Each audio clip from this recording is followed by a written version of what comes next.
Hello friends, welcome back all of you in S pharma. आप सभी कैसे हैं? आई होप कि आप सभी ठीक ही होंगे। तो आज की इस वीडियो में हम बात करेंगे फिजिकल फार्मास्यूटिक्स फर्स्ट का, जो कि आपको बी फार्म थर्ड सेमेस्टर में पढ़ना होता है। और आज यह वीडियो बहुत ही इंपॉर्टेंट होगी, क्योंकि इस वीडियो में हम लोग डिस्कस करेंगे अपना यूनिट नंबर 1 से लेकर यूनिट नंबर 5 तक जो भी 2 मार्क्स के क्वेश्चन आने वाले रहते हैं, उन्हीं का आज इस वीडियो में डिस्कस होगा। और सबसे बड़ी बात तो ये है कि यूनिट नंबर 1 से लेकर 5 तक जो भी क्वेश्चन थे, टोटली आज क्वेश्चन आपको यहाँ पे सॉल्व्ड मिलेंगे। ठीक है, एक भी क्वेश्चन आपको ऐसा नहीं मिलेगा जो कि अनसॉल्व्ड हो, टोटल क्वेश्चन आपको सॉल्व्ड मिलेंगे। तो वीडियो बहुत ही इंपॉर्टेंट होगी, क्योंकि अगर आप अपने एग्जाम टाइम सॉल्व्ड क्वेश्चन देख के जाते हैं तो आपके लिए बहुत ही हेल्पफुल होता है। ओके, तो चलिए हम क्वेश्चन नंबर फर्स्ट से बात करते हैं। तो फर्स्ट से बात करने से पहले कि आई होप कि आप लोग पार्ट फर्स्ट और part second long important question with solution वाली वीडियो जरूर देखे होंगे। अगर आप लोग उसको दोनों पार्ट देख लेते हैं तो 100% आप आसानी से पास हो सकते हैं। ओके, और ये 2 मार्क्स वाली अगर देख लेते हैं तो और थोड़ा बेहतर मार्क्स आ जाएगा। एंड अब हम क्वेश्चन नंबर फर्स्ट की बात करें, डिफाइन सॉल्वेशन एंड एसोसिएशन। जो क्वेश्चन हमारा पहला बनता है, यह क्वेश्चन हमारा है सॉल्वेशन एंड एसोसिएशन। सबसे पहले हम बात करेंगे सॉल्वेशन क्या होता है, देन एसोसिएशन का। Solvation is the process by which solute particles are surrounded and stabilize the solvent molecule।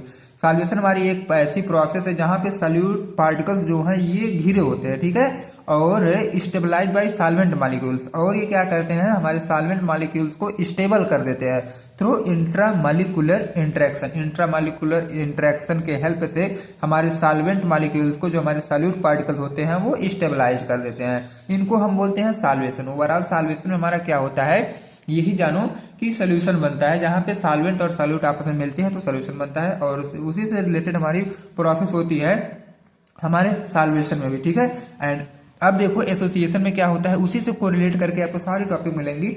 Association हमारा क्या है, association is the process in which 2 और more molecules of the same substance combine together. अब देखो क्या है, 2 molecules या 2 से अधिक मॉलिक्यूल्स हमारे एक ही सब्सटेंस रहेंगे जो कि आपस में मिलेंगे और एक सोल्यूशन बनाएंगे। ठीक है, टूगेदर इन अ सोल्यूशन, किसी भी सोल्यूशन में मिलेंगे to form a longer molecule unit due to intramolecular forces.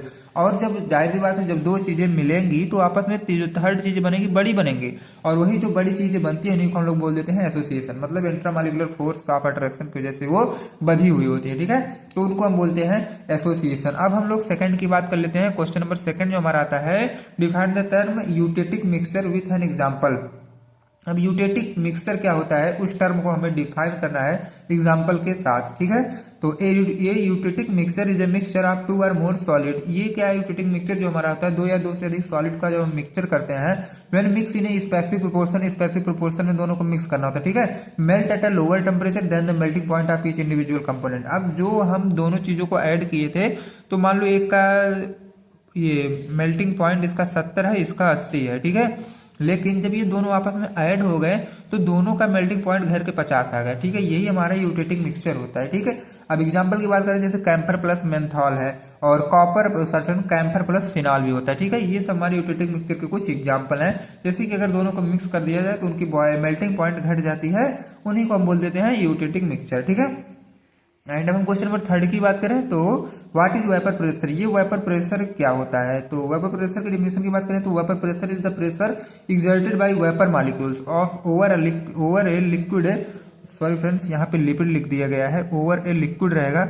When evaporation and condensation occur at the same rate. अब देखो क्या है, इवापोरेशन और कंडेंसेशन जब सेम रेट से हो रहा है तो हमारे जो वेपर्स होते हैं, वेपर मतलब वेपर मॉलिक्यूल्स जो होते हैं, वो हमारे लिक्विड के ऊपर थोड़ा सा प्रेशर लगाते हैं, फोर्स लगाते हैं, उन्हीं को हम लोग बोलते हैं वेपर प्रेशर। ठीक है, एंड अब हम लोग नेक्स्ट में फोर्थ की बात करें तो जो हमारा फोर्थ वाला आता है, एक्सप्लेन द टर्म डिटर्जेंसी। अब ये डिटर्जेंसी टर्म हम किसे बोलते हैं, तो detergency the process of removing dirt, grease और oily substance from a surface. जैसा कि सरफेस में आपका क्लॉथ या स्किन हो सकता है, with the help of soap and detergent. अब देखो क्या है, डिटर्जेंसी हम किसे बोलते हैं, डिटर्जेंसी हमारी एक ऐसी प्रोसेस है जहां पे हम लोग डर्ट या ग्रीस या कोई ऑयली सब्सटेंस अपने सरफेस से साफ करते हैं सोप या डिटर्जेंट का हेल्प से, उसी को हम लोग बोलते हैं detergency.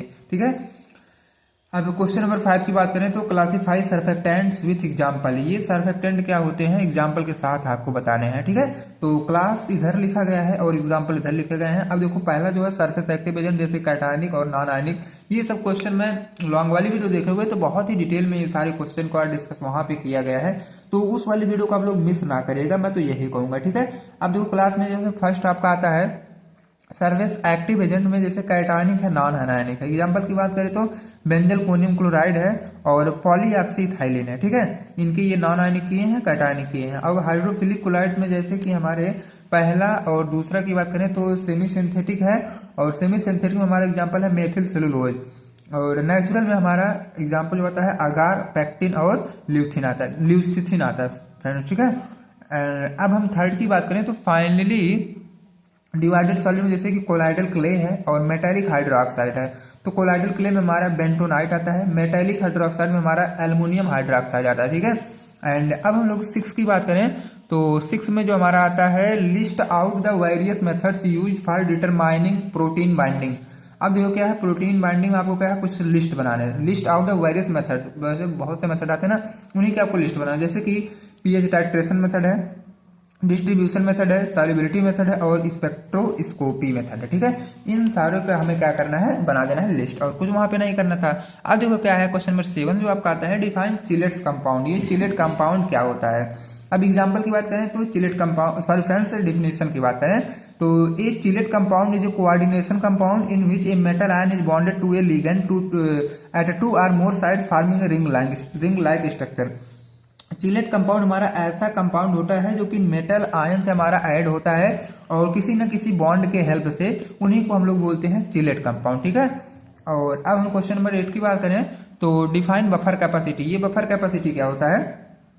Buffer capacity is the ability of a buffer solution to resist change in pH when small amount of acid और base is added. Buffer capacity हमारी मतलब होती है कि बफर की क्षमता क्या होती है।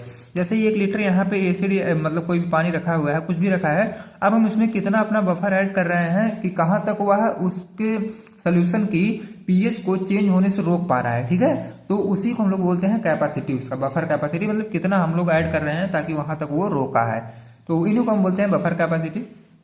क्वेश्चन नंबर 9 की बात करें तो define ideal and real solution. ये आइडियल और रियल सोल्यूशन क्या होता है उसकी बात करें तो आइडियल सोल्यूशन हमारा, an ideal solution is the one that obey Raoult's law at all concentration. सभी कंसंट्रेशन पे हमारा जो आइडियल सोल्यूशन होता है ये राउल्ट लॉ को फॉलो करता है। और वहीं अगर देखा जाए तो real solution, N ideal solution is that not obey Raoult law at all concentration.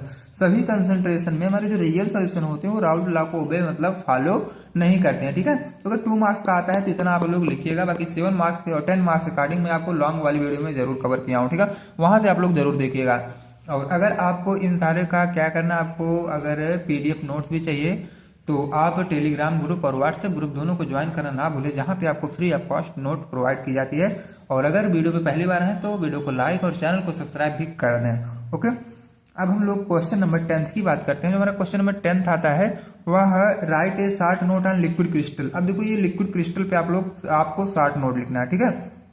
तो liquid crystal is a state of matter.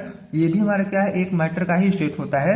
That show properties intermediate between liquid and solid crystal. और ये जो अपने आपको प्रॉपर्टी दिखाते हैं liquid और solid के बीच की जो प्रॉपर्टी होती है यही हमारी लिक्विड क्रिस्टल वाली प्रॉपर्टी होती है, ठीक है। एग्जांपल की बात करें तो it flow like a liquid. ये लिक्विड की तरह फ्लो करते हैं, but has order molecule arrangement like crystal. लेकिन जो इसमें ऑर्डर मॉलिक्यूल होते हैं वो किसी एक स्ट्रक्चर की तरह मतलब एक अच्छा स्ट्रक्चर बना के क्रिस्टल की तरह वो फ्लो करते रहते हैं, ठीक है। तो उन्हीं को हम लोग बोलते हैं लिक्विड क्रिस्टल। जैसे कि नाम से पता ही चल जा रहा है ना कि लिक्विड क्रिस्टल क्या होता है। एंड अब हम क्वेश्चन नंबर 11 की बात करें। जो हमारा क्वेश्चन नंबर 11 आता है difference between crystalline and amorphous solid. आपको दोनों में डिफरेंस बताना है क्रिस्टलिन और एमॉर्फस में, ठीक है। अब सबसे पहले हम बात करें, एक तरफ आपका देखो क्रिस्टलिन लिखा गया है और दूसरी तरफ एमॉर्फस लिखा गया है। यहाँ से मैं मतलब रेड पेन से मेंशन करना भूल गया हूँ। तो इधर आपका क्रिस्टलिन है और इधर आपका एमॉर्फस है। अब क्रिस्टलिन की बात करें तो पहले हम क्रिस्टलिन को बताएंगे। इसमें जो पहला पॉइंट है have regular and orderly arrangement of particles. इसमें जो है पार्टिकल्स का अरेंजमेंट जो है रेगुलर और ऑर्डर टाइप मतलब अच्छे से रहता है। और डिफिनिट ज्योमेट्रिकल शेप, जो इसका ज्योमेट्रिकल शेप है ये भी डिफिनिट रहता है। और शार्प मेल्टिंग पॉइंट, इसकी जो मेल्टिंग पॉइंट होती है बहुत ही शार्प होती है, ठीक है। एंड अब हम नेक्स्ट वाले देखते हैं एमॉर्फस सॉलिड में। हमारा जो एमॉर्फस सॉलिड होता है have irregular arrangement of particle. जो पार्टिकल का अरेंजमेंट होता है वह इरेगुलर होता है। नो डिफिनिट ज्योमेट्रिकल शेप, इसमें जो ज्योमेट्रिकल शेप होता है कोई डिफिनिट नहीं होता, कोई मतलब फिक्स नहीं होता है। नो शार्प मेल्टिंग पॉइंट, इसमें कोई मेल्टिंग पॉइंट भी शार्प नहीं होता है, ठीक है। तो आई होप कि आपको यहाँ तक जरूर समझ में आया होगा। अब हम क्वेश्चन नंबर 12 की बात कर लेते हैं। क्वेश्चन नंबर 12, तो व्हाट इज प्रोटीन बाइंडिंग। अभी प्रोटीन बाइंडिंग क्या होता है उसकी बात हम लोग करें तो protein binding is the process by which drug binds reversibly to plasma protein in the blood. हमारे ब्लड में प्लाज्मा प्रोटीन पे जो भी ड्रग्स बाइंड करती हैं उन्हीं को हम लोग बोलते हैं प्रोटीन बाइंडिंग, ठीक है। और वो रिवर्सिबली बाइंड करती हैं, इरिवर्सिबली भी बाइंड करती हैं, रिवर्सिबली भी बाइंड करती है। अगर इन क्वेश्चन का आपको डिटेल में लेना है, मोड ऑफ एक्शन वगैरह भी लेना है, तो लॉन्ग वाली वीडियो को जरूर चेकअप करें, जिसका लिंक आपको डिस्क्रिप्शन बॉक्स में ही मिलेगा, ठीक है। एंड हम क्वेश्चन नंबर 13 की बात करें तो व्हाट इज बफर सोल्यूशन। अब ये बफर सोल्यूशन क्या होता है। ए buffer solution is a solution that resist change in pH when A small amount of acid और बेस इज एडेड। किसी भी सोल्यूशन में जब हम थोड़ा सा भी मतलब ये एसिड या बेस ऐड करते हैं तो उनको पीएच को मतलब चेंज ना हो, मतलब वो रोक रहे हैं, उन्हीं को हम लोग बोलते हैं बफर सोल्यूशन, ठीक है। अब ये दो टाइप के होते हैं हमारे, एसिडिक बफर होते हैं और बेसिक बफर भी होते हैं। तो 2 मार्क्स में, इसलिए मैं इस दोनों को डिटेल नहीं कर रहा हूँ। बाकी बेस्ट ऑफ लक, आपका एग्जाम बहुत अच्छा जाएगा। एंड अब हम आपसे नेक्स्ट वीडियो में मिलेंगे अपने गेस्ट पेपर के साथ, ठीक है, इसके गेस्ट पेपर के साथ। तब तक के लिए friend thank you, bye bye, take care. अगर आप अभी भी चैनल नहीं सब्सक्राइब किए हैं तो कर लीजिए, ताकि गेस्ट पेपर की इन्फॉर्मेशन सबसे पहले आप तक पहुंचे। Thanks for watching this video.